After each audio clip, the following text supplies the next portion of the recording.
Assalamu alaikum урматтуу достор. Бүгүн бизде 5 mini эксперимент. Алар болсо баарыбыз жеп жүргөн студенттин ар бирөө жеп көргөн куксинин ичинде канча метр кесме чыгат. Ар бир эле адам семечка чакканда майни бербеси керек. Ар бир упаковкада канча семечка бар деп. Ошондуктан бүгүн дал ушул экөөнүн ичинен канча семечка чыгат санайбыз. Баарыбыз жакшы көргөн студенттик кезде лепешкага сүйкөп жеген майонезде канча метр майонез бар? Ошону аныктайбыз. Класста барып жазып жүргөн ручканын ичиндеги сыяда канча метр сыя чыгат? Нитро менен флештин ичинде экөөндө кайсында көбүрөөк газировка бар? Ошондой эле Фанта, Кола, Пепси, Тан жана 7 кайсынысында газ көп? Силер менен биргеликте аныктап көрөбүз.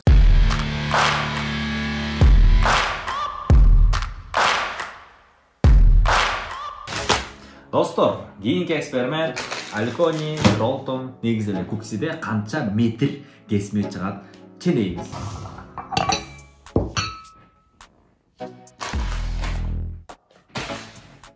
Достор, куксилерди ачып баштайбыз. Бул жерден дагы эксперимент кылып кетебиз. Кол менен ачкан жакшыбы же тиш менен ачкан жакшыбы? Анда эмесе биринчи кол менен ачабыз. Ичиңерден санагыла канча секундта ачат экен. 1, 2, 3. Канча 2 секунд кетти? Тамаша. Анда эмесе кийинкисин ооз менен ачып көрөбүз, достор. 1, 2. Тиштерим бар чыгып калбасын. 1, 2, 3. Траместон. 1, 2, 3. Голову ачып коет го мен алкоголь. Кайда?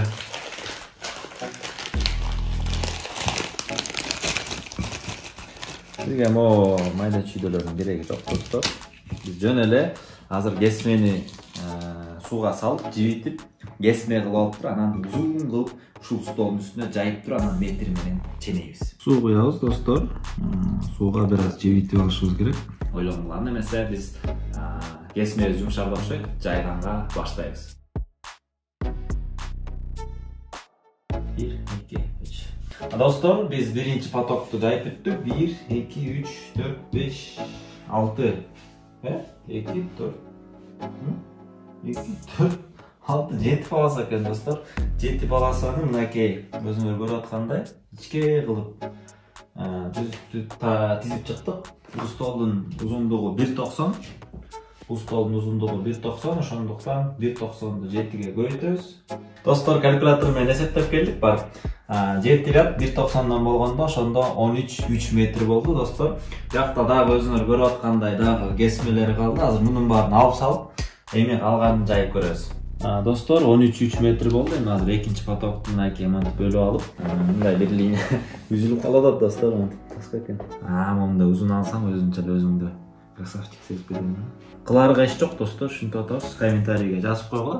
Эми жеңилдеп каласыңар, кыларга ишиң жокпу деп жазып алгылачы, кайф айтат. Мен да шүйүнүп калайын, силер да шүйүнүп калыңар. Колум чыгып атканда неме? 1, 2, 3, 4, 5, 6 болду. 11.400 мен жыйнап салгам, бирок бул экинчи поток. 11.400гө 13.3'тү кошосуңар, достор. Аңча биз 3-чү потокту жайабыз.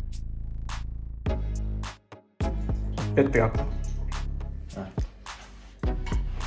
Достор, bundan дагы 3-чүсүндө дагы 6 поток чыкты. Ошондо 11.400дөн 2, 13.300 плюс кошкондо, достор, 36.200 чыгат. Ошондо жалпысынан бир алькониде, достор, силерден сураса, алькониде канча метр кесме бар десе, 36 метр 20 сантиметр деп жооп беришиңер керек. Болдубу? Достор, кантип жыйнайбыз, азыр силерге сыйкырдуу прием көргөзөбүз. Тамаша, достор, өчүрө тамашалап.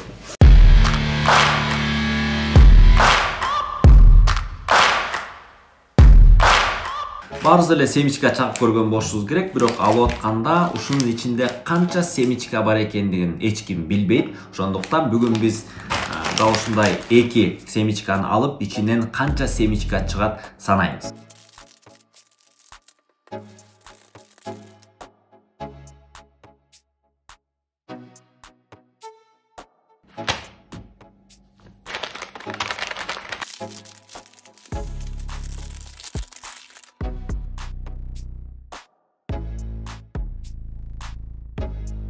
Достор, санап бүттүм. Санаганга где-то 20 мүнөт кетти.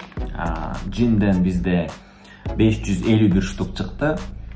Ал эми мастер семечкадан болсо 651 чыкты. Ровно 100гө көп чыкты. Джинден семечкалары мынакей мындай чоңураак экен. Ал эми мастер семечканыкы кичирээк экен. Ошол эсептен 100гө көбүрөөк окшойт.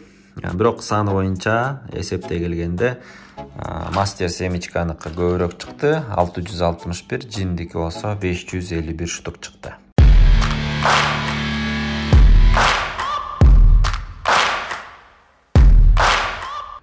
Акыл болбойсуңбу? Кетти. Анан достор, кийинки бизден могул майонезде канча метр чыгат? Ченейбиз, метр менен ченейбиз. Кантип жантан бери ойлонуп атат болушуңар керек. Кантип ушуну метр менен ченесе болот деп азыр силерге лайфхакты көргөзөбүз достор. Достор, аны эмесе майонезди коюп баштайбыз. Мындай полный кылып коебуз, чтоб мындай ширинасында алгыдай алыпчы.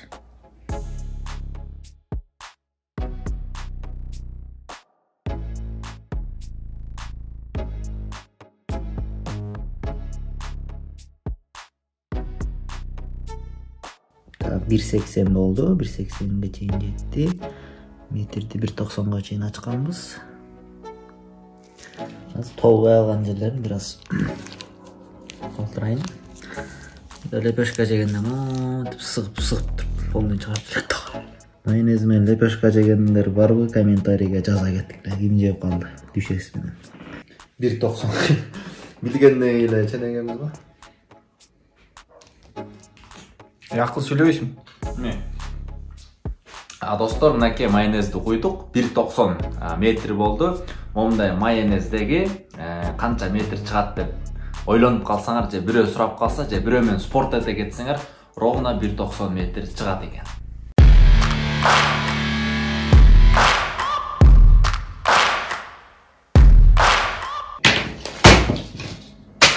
Достор, кийинки экспериментте баарыбыз билген ушул ручкадан канча метр сыясы жугат, то есть тийгилесе канча метрге чейин могул сыя жетет эсептейбиз. Ал үчүн биз математиканын жардамын колдонобуз. Кантип? Мынакей өзүңөр көрөсүңөр, биз мынакей достор, сыянын башталган жери 0 сантиметрге коебуз. Бүткөн жери болсо 11,5 сантиметр экен. Азыр биз бул жерден 1 сантиметр азайтабыз дагы математиканын жардамы менен канча метрге сыя жетерин эсептеп беребиз. Мынакей достор, А4-нин узундугу 29,5 сантиметр. Азыр биз ушинтип чийип кете беребиз. Анан ушунчадан канча чыкты? Баарын көбөйтүп койгондо биздин жалпы узундугубуз чыгып калат. Анда эмесе баштадык.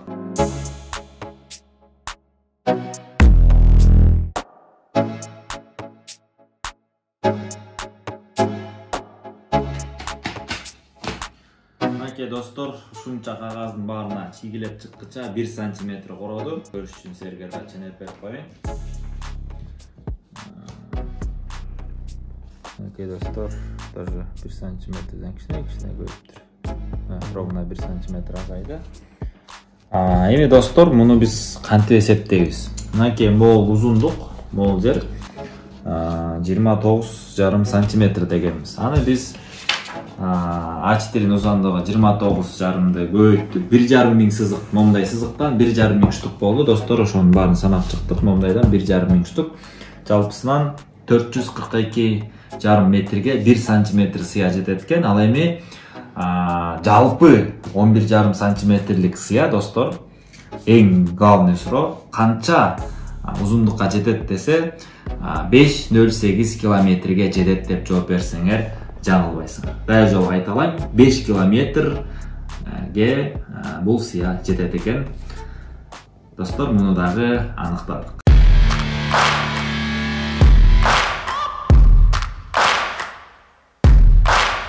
Достор, эми кийинки эксперимент өтөбүз. Бул жактан флеш менен нейтронун кайсынысынын газы көп, жаз экендигин аныктаганга аракет кылабыз. Буларга шариктер кийилбей, таран кийилди. Азыр бирок ачканга аракет кылам. Шарик батты да. Ох, ё-моё. Так, жел чыга берсин азырынча. Так. Yo-maya. Eksperiment jara kaldı dostlar.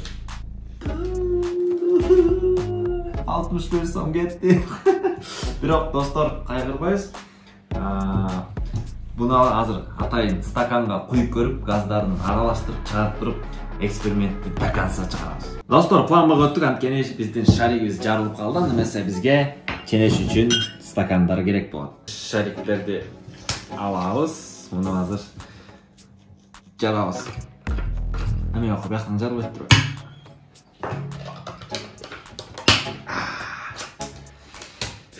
Nitrolasdan tushdi. Nitroga.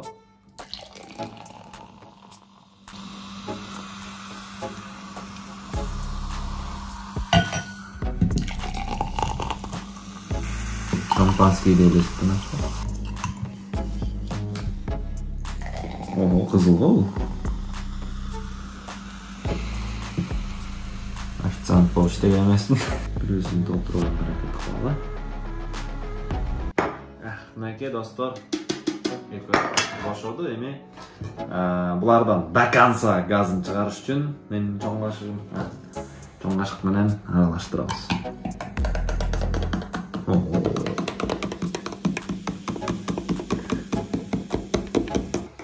Bizga kichkina kolani жаңы жылдары ishchilikda. Gazirovkaning үнін ritm tutash uchun жаңы жылды kutchilik hozir. Ko'p gaz chiqaradi dostlar, dag'dilar aralashtiramiz.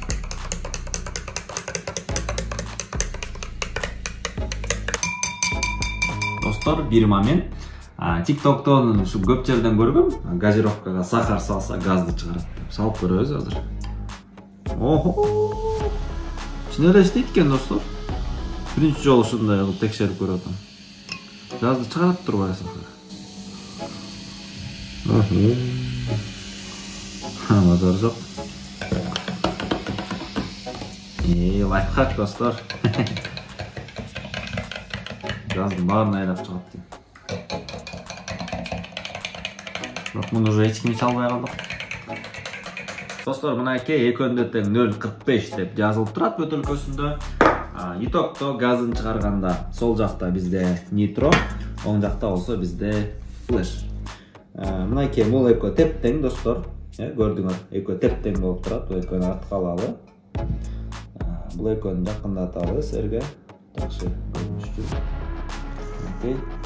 Nitronun өйдіріп, демек, nitronun gazı көппі же флештің gazı көбірекпі дегенде, бізде флештің gazı көбірек, анткені 0.45 объемға қойылып, газын шығарғандан кейін nitronun көбірек суысындығы қалады, ал эми флештеки азырақ қалады.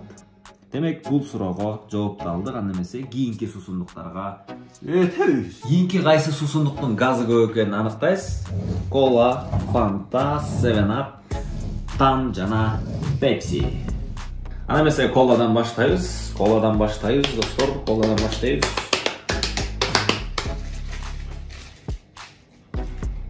Taşlap çakap otur. Onu açarız.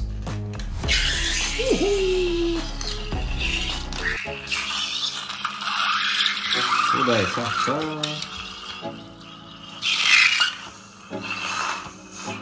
Gaz verir, o gaz. I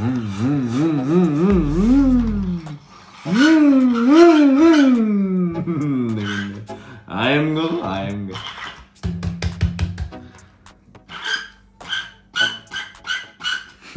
Son çıkardı dostlar.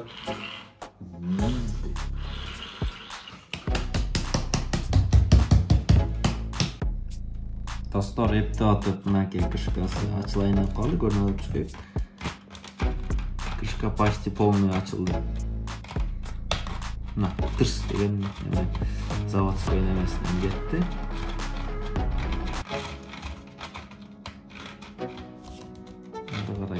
Açılып кетті.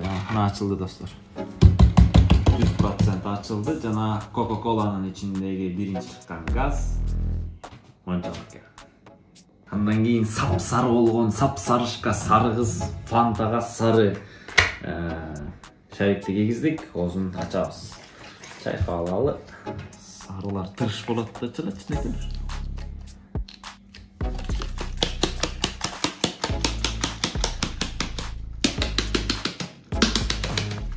достор, биздин эксперименттер силерге акырындан жага баштаган болсо, каналга катталганды унутпаңыздар. Оңой эле подписаться дегенди басып койсоңор. Биз дагы мого окшоп акырындан чоңой беребиз, достор. Ого, газ көп эне, фонтан. Профессионал болуп калдым ачкан боюнча. Все, крышка ачылды.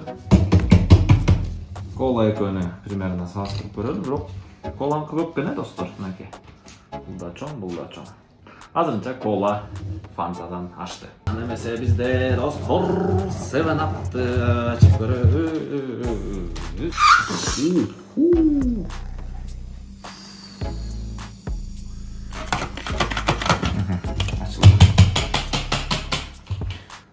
Достор, аны эмесе бул 7-Up. 7-Up'тыкы фантада эле экен, бирок мынакей бою боюнча караганда кола чоңураак экен. Андан кийинки шоро, достор, Мурут Жамбайкенин суусундугун ачып көрөбүз. Дан бизде.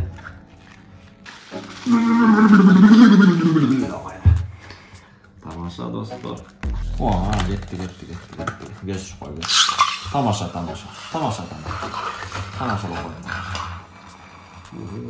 Танынан бери өйдө чыгып кетти, достор. Туруп турсун. Бияктан салыштырчу кола эле бар окшойт. Калганын 7-Up'тан. Мынакей 7-Up менен салыштырып берейин силерге. 7-Up чоң экен, там кичинекей экен. 7-Up'тан кичинекей болгону значит, коладан айырмасы. Демек, там колага жетпейт экен.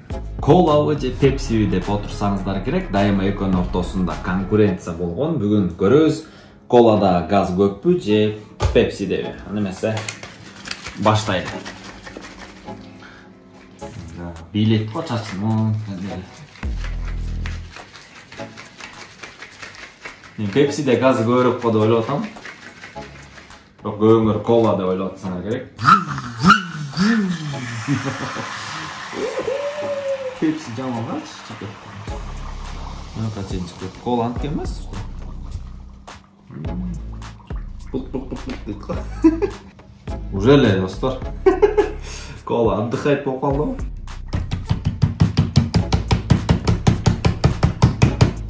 Еще газ чыгып атат. Мындай тапып. Айтчы элеңер, коланы көбүрөөк чапсаң аныкы деле чыкмак.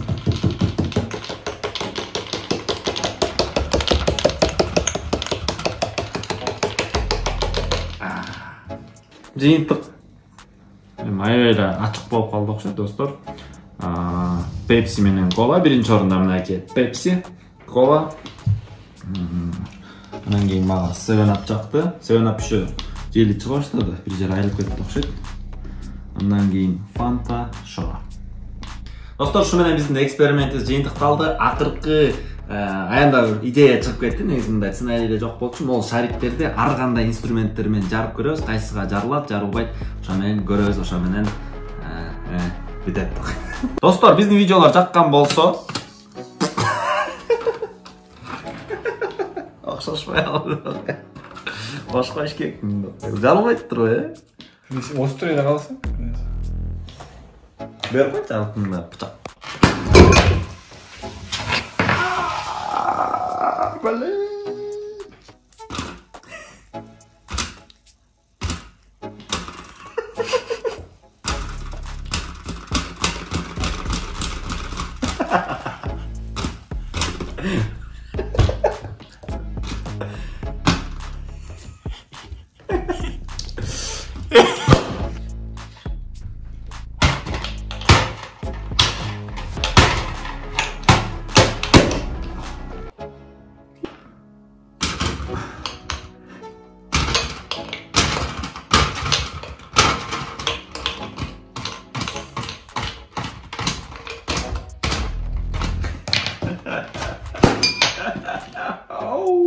Достор, ушу менен видеолорубуз аягына чыкты.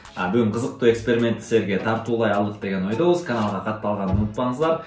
Ден соолукта болуңуздар. Буюрса дагы кандай эксперименттерди силер каалайт элеңер комментарийге жазып кетсеңер, сөзсүз биз аткарганга аракет кылабыз. Баарыңыздарга чоң рахмат. Тартылып калдыбы?